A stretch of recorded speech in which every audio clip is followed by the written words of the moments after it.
우리는 저성장 시대에 살고 있습니다. 누구나 알고 있죠. 그런데 이 저성장이 단순히 삶을 팍팍하게 하는 데서 그치는 것이 아니라 저성장 때문에 발생하고 있는 이상한 경제 현상들이 있습니다. 하나하나씩 살펴보도록 하죠. 먼저 첫 번째, 가장 최근에 있었던 브렉시트. 이것도 저성장으로 인한 결과 가운데 하나입니다. 영국 내에 있는 외국인의 비율을 보면 다른 유럽연합 내에 있는 국가들과 크게 차이가 나지 않습니다. 그런데 가장 크게 차이가 나는 것은 유럽연합 내에 있는 다른 국가에서 영국으로 들어오는 이주민들이죠. 영국을 제외한 프랑스나 이탈리아, 독일 이런 국가에서 영국으로 자꾸 취업을 하기 위해서 들어오다 보니까 영국 국민들은 일자리가 줄어든다고 생각을 할 수밖에 없는 겁니다. 특히 이런 국가에서 어떤 숙련공들이 들어오게 될까요? 저숙련 노동자뿐만 아니라 고숙련된 노동자들까지도 영국으로 들어오게 됩니다. 영국 국민들은 위에서나 아래에서나 계속해서 일자리를 빼앗기는 그런 느낌을 받게 되는 것이죠. 물론 고성장 시대에도 이 일자리에 대한 걱정은 있었습니다만 고성장 시대는 일자리가 계속 늘어나게 되죠. 이렇게 큰 걱정은 아니었는데 저성장 시대에 들어서게 되면서 외국인들이 자꾸 나의 일자리를 빼앗아가는 것 같다는 느낌을 받게 되는 겁니다. 이런 것들이 외국인 혐오 현상으로 이어지게 되는데요. 실제로 이런 외국인 혐오 현상은 굉장히 큰 사건을 불러일으키기도 합니다. 지난 4월 27일에 오스트리아는 국경봉쇄법이라고 하는 법안을 통과시켰는데 오스트리아로 들어오는 이민자들을 그 자리에서 돌려보내는 법안입니다. 이에 대해서 국제사회에도 큰 지탄을 했었는데요. 반기문 유엔 사무총장이 외국인 혐오증이 커지고 있는 데에 대해서 경악한다면서 이 법안에 대해 지탄을 했습니다. 물론 고성장 시대에도 외국인 혐오증이 있었지만 그때는 자존심의 문제였죠. 하지만 저성장 시대에는 나의 일자리가 줄어들고 소득이 줄어들다 보니까 나의 일자리를 빼앗아가는 외국인들이 더 미워지게 되는 겁니다. 또 저성장은 트럼프 현상을 불러오기도 했는데요.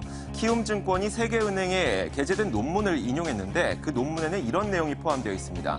자유무역으로 인해서 중국을 비롯한 개발도상국의 제조업 상품들이 이 선진국의 마트를 점령하고 있다는 것이죠.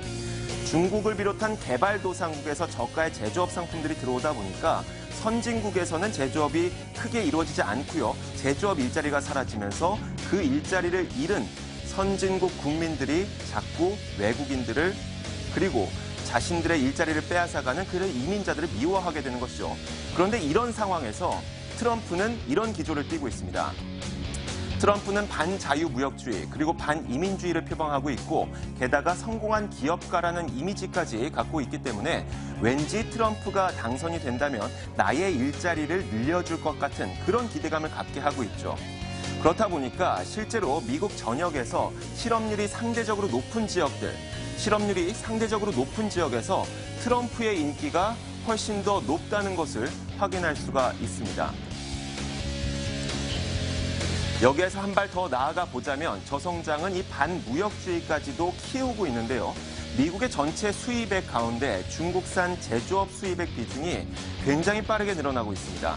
바로 보시는 이 그래프가 중국의 제조업 수입액 비중이 늘어나고 있다는 것을 보여주는데 그러면서 미국에서는 제조업 일자리가 자꾸 사라지게 되고요. 미국의 제조업 일자리가 사라지다 보니까 미국 국민들의 수입 증가율이 자꾸 떨어지고 있습니다. 그렇다 보니 이런 상황에서 자유무역주의가 반가울 리가 없겠죠. 자꾸 저성장이 반자유무역주의까지도 키우고 있는 것입니다. 고성장 시대에는 우리가 마음이 관대했습니다. 돈이 있었기 때문이겠죠. 고성장 시대의 외국인 노동자들은 우리가 하기 싫은 3D 업무를 해주는 인력이었고요.